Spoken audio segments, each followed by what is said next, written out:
Hello, guys. Welcome to another episode of I Have Insomnia. I am your host, as always, Angel. Thank you so much for coming to my channel, watching my videos. I really appreciate it. Like I told you guys in my videos, I'm all about the community. I'm all about the people. So the fact that you're taking a little bit of your time to watch my videos is amazing. I'm very grateful for that. Thank you so much.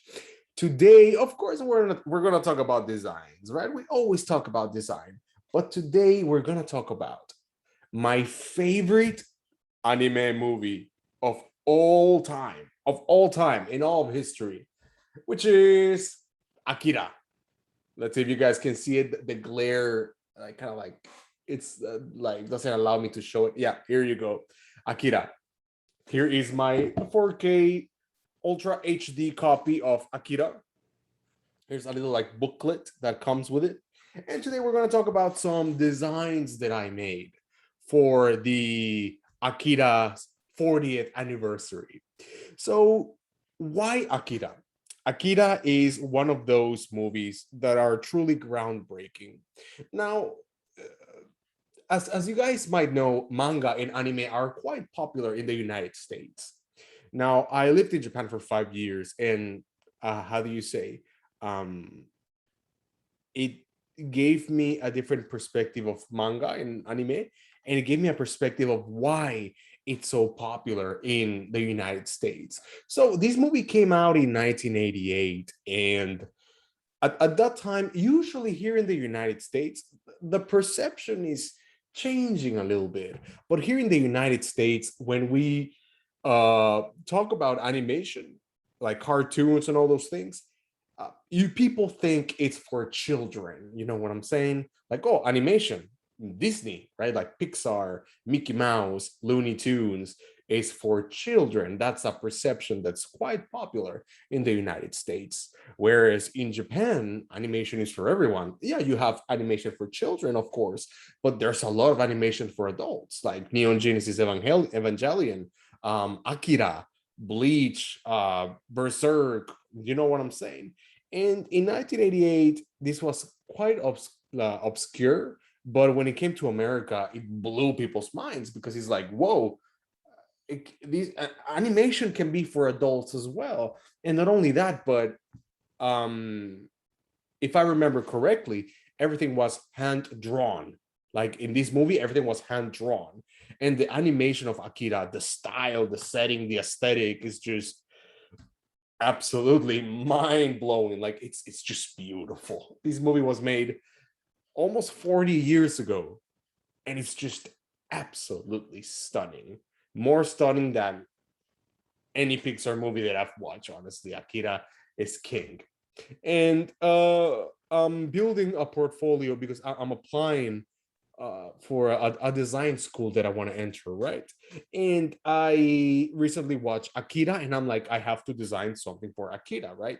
And that's why I started designing. So today I'm gonna tell you guys what is my design process, like what are my steps or the things that I follow to design something. So number one thing is like marketers do, I think like everyone does before actually taking action, is doing research, right?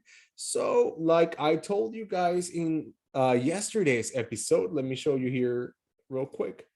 uh, Oh, yeah. So this is the designs that I made. I'm going to show you just in a little bit. Hold up. But I wanted to show you how you can do research on Akira. So let's say you have to do some designs and you're like, what is Akira, right? So of course, once you know it's a movie, it's an anime movie. It was made in 1988. The director was Otomo Katsuhiro, and you know the protagonist and everything. You're like, okay, what is the story about? And okay, you start reading the story, and then something that's very important when you are designing something, especially for like a video game, a brand, or something, is the setting. Like, what is the world, the brand, the thing that the creators made? Where the story of the brand, or in this case, the movie, takes place, right? And Akira takes place in Neo Tokyo. Neo Tokyo is your typical dystopian cyberpunk city. And what really fascinates me about Neo Tokyo, as you guys can see, is just the scale of the city, just how big it is. Like the buildings are like kilometers long, like they're so big. And again, it's a city that was built after the regular Tokyo was destroyed. And then you have this dystopian type of world. Uh, Buildings are huge. Uh, Children don't like going to school. There are protests everywhere. There's like a certain paranoia going on. It's how do you say? It's quite unique, and the aesthetics of Akira is that the animation is very, it's of course it's a manga, it comes from a manga, but their movements are very real. The world that they live in is very unforgiving, very violent. Even the movie starts in with Kaneda is the protagonist. I mean, either Tetsuo or Kaneda are the protagonists. People say, yeah, it's Kaneda because Kaneda is in the cover. Sure, but I would say Tetsuo, which is the antagonist, the guy right here, has as much weight as Kaneda in the story. But the movie starts with a bike gang chasing each other and fighting, and there's blood, and the bikes explode, and it's quite brutal. So you guys can see that in the designs of Akira, like the posters that people make and all these things, the color that really stands out is, of course, red. And of course, the most iconic thing of Akira is Kaneda's bike. As you can see right here, this is Kaneda's bike. This is beautiful. Let's give it an appreciate. Let's see, Dan Widow, dude, this is beautiful. Great job. So red is a color that's being used in Akira quite often in their marketing, in their posters, in everything, in Kaneda's jacket and bike. So it's really important to use that color when making something for Akira, right? So it's quite iconic. It's like using blue for Sonic, right?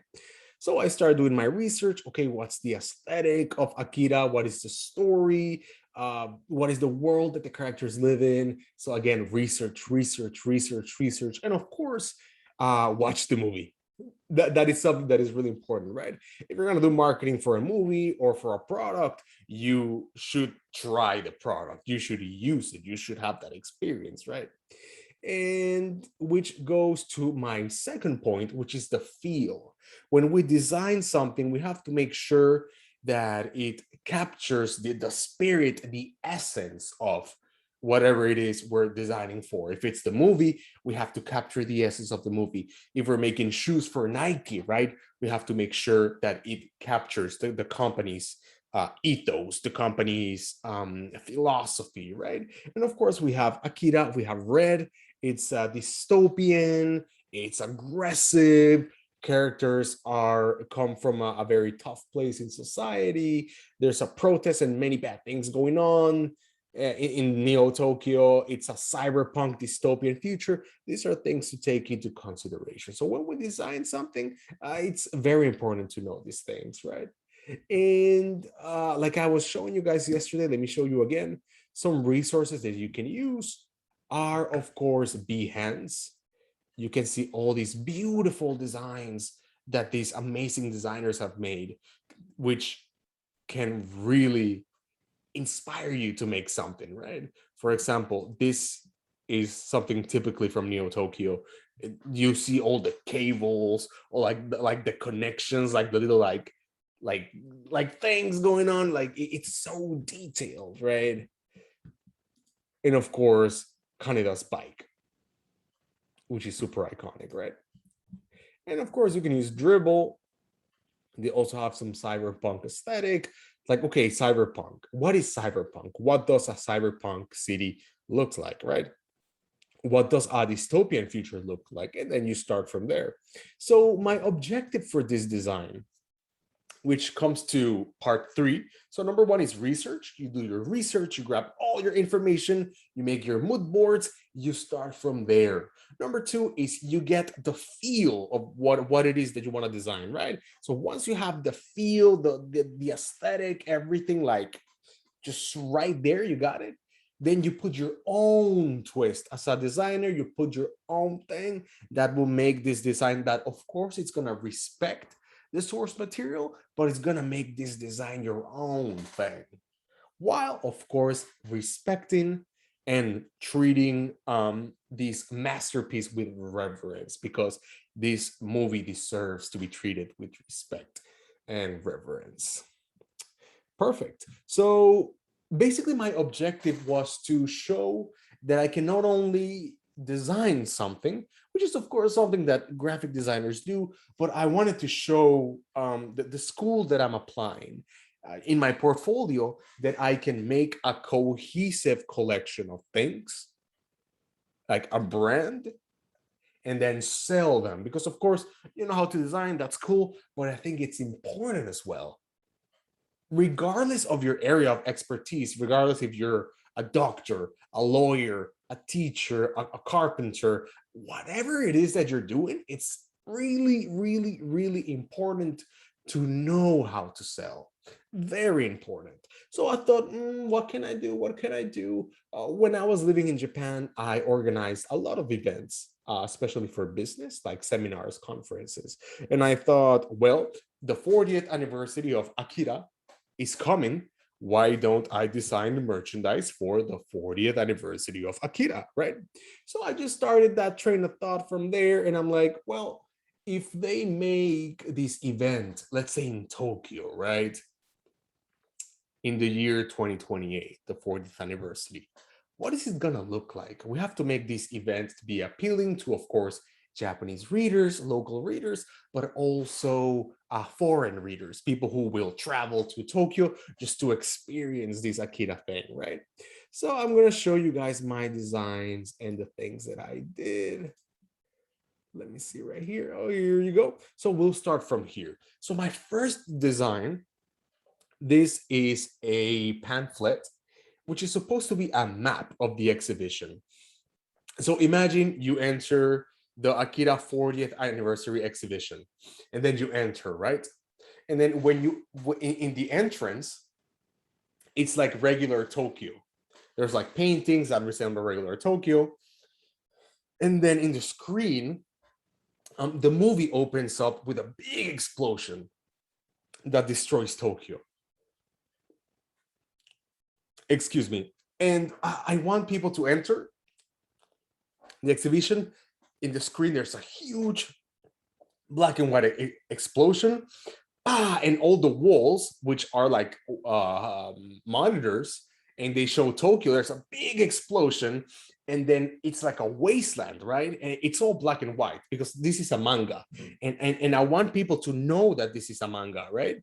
And then the explosion goes away, like it starts, and then the city starts being rebuilt into Neo Tokyo. And when people enter the exhibition, they can see the buildings, the bikes, the stores, everything, like you are inside Neo Tokyo. For this design, yes, I wrote Neo Tokyo here in katakana, and then the kanji for Tokyo, chizu for map in Japanese. And my objective was to show the scale of Neo Tokyo in one picture, just one picture, because this is a map and I want to show the scale.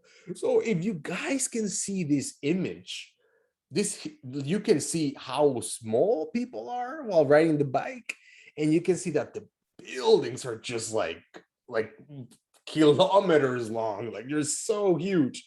And this image perfectly, in my opinion, shows the scale of Neo Tokyo, while at the same time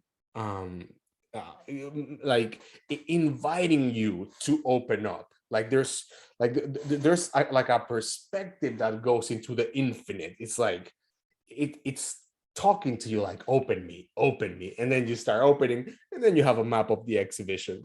I wanted to use this typography of Neo Tokyo because when I look at this typography in Japanese, it reminds me of like old Japanese branding. Like when I was living in Japan and I saw like products that have like old branding, like old labels or something like that, labels, I would see that, oh, this is quite old. Oh, so this is basically the typography that they use at the moment. So I wanted to show this retro futuristic vibe to it. So I decided to use this type of typography, and I believe that it encapsulates the spirit of Akira. Number two is this is a bag that when people buy an omiyage, a souvenir from this exhibition, they're gonna get one of these bags. And this bag is really, it's how do you say it has a very like emotional, how do you say, a feel to it, because if you can read the kanji, it says wasuremono. Wasuremono is like something that you forgot. Like for example, if I leave my umbrella at the train in Tokyo, like it happened to me all the time because I don't like carrying umbrellas, then that would be wasuremono, something that I forgot. So in here, Kaneda, which is the protagonist, and the girl, her name is Kei, she's the female protagonist. He was gonna go to fight Tetsuo, which is the antagonist, and then he said, "Oh, Kei, by the way, wasuremono," and he kisses her. He's like, "Oh, by the way, you forgot something," and he kisses her. It's kind of like his gift to her. So I thought, oh, it's a gift, so it should be a gift bag, right? So that was my whole train of process, and it's just the manga, the black and white manga drawing makes the letters, the red letters, really stand out, and I believe it's really awesome. For this one, this is one of my favorites, definitely. I'm very proud of this one. This is the Eiga Ongaku. This is the soundtrack for Akira. So I'm a huge vinyl fan. If you guys can see here, this is my vinyl from the Doors. I love vinyl. I think it's a lost art. It's just so awesome. So much better than digital music, in my opinion. And I thought, well, when people go there and they want to buy Akira's soundtrack, this is the soundtrack that you're gonna get. I guess we could definitely have a CD one or whatever, but this is like the collector's edition for the vinyl. And this, I use this image because one, this is the first frame when the movie starts. There's a huge explosion. Tokyo gets blown to pieces, and then Neo Tokyo gets rebuilt, like gets built, right? And I thought, well, it's like a huge explosion that creates a sonic wave, and I associated the waves, the sonic waves from the explosion, to the little how do you say, the little lines that the vinyl record has. It's like it explodes, like bah, and it creates this little like sonic, like boom, like these lines, right? And I thought the design complements the vinyl, because the explosion goes and it creates like the ripples of the explosion creates each line of the vinyl. So I thought it was like really interesting. That was basically my train of thought. For this one, this is a very muscular picture of Tetsuo, and then I thought, oh, protein, why not? This is just me like, oh, this sounds interesting. Let's put it there. Not a lot of thought into this. And this is how do you say, this is an iPhone cover with Tetsuo's picture. Now this is Tetsuo sitting on the throne in the Olympic arena in Neo Tokyo, and I put the kanji for Tetsuo on red, very big. So how do you say? It says like, I'm here. You know what I'm saying? And the color, the aesthetic of the kanji really matches the manga background. And that's something that I really wanted to like portray. Definitely. Yeah, guys, those were basically my designs for Akira. I'm still working to make this event, this fictional event, of course, because it's for my portfolio, to make it more concise and cooler. So I'm pretty sure I'm gonna make like a part 2 of this video. So please stay tuned. If you guys have any questions, any suggestions of what I should tackle next, please let me know. Remember to comment, like, subscribe, hit the notification button. I would be super grateful. Thank you guys for following along. And if you haven't watched Akira, please watch Akira. Akira is such a good movie. I really recommend it. As always, I am your host, Angel. This is I Have Insomnia. Thank you for coming, and I will see you next time. Peace.